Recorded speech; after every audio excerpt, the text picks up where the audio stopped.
ते टीका करताना संजय राऊत असे म्हणाले गद्दारांना पुन्हा एंट्री नाही. अहो गद्दार कोण आहे ते ठरवणार कोण आहे? ते स्वतःच गद्दार आहेत.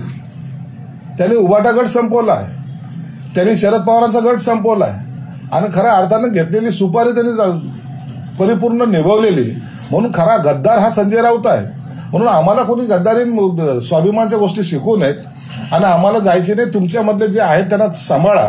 ते आता 1-2-3 दिवसामध्ये आमच्याकडे येण्याची शक्यता आहे. हिंगोलीमध्ये म्हणजे तुम्ही ज्या जागा घोषित केलेल्या आहेत तिथं देखील गोंधळ पाहायला मिळतो आणि ज्या जागा घोषित केल्या नाहीत तिथं देखील अजून स्पष्टता नाही आहे. जसं हिंगोली आणि नांदेडचे शिवसैनिक म्हणतात जर हिंगोलीमध्ये दगाफटका केला तर आम्ही नांदेडमध्ये करू आणि हिंगोलीचे जे शिवसैनिक आहेत जर जागा बदलली तर आम्ही मात्र सहन करणार नाही, उद्धव ठाकरे गटात सहभागी होऊ असा देखील इशारा त्यांनी दिला. हिंगोलीची जागा ही शिवसेनेची आहे, ती शिवसेनाच लढवणार आहे. त्यामुळं त्याच्या जागा बदलण्याचा प्रश्न येत नाही. नांदेडची जागा जी आहे ती भाजपची आहे, ती भाजपला दिलेली ती जागा बदलण्याचा प्रश्न येत नाही. म्हणून कोणत्याही कार्यकर्त्यांनी यासाठी विचलित होऊ नये. ज्या शिवसेनेच्या जागा आहेत त्या शिवसेनेच्या राहतील, ज्या भाजपच्या आहेत त्या भाजपच्या राहतील.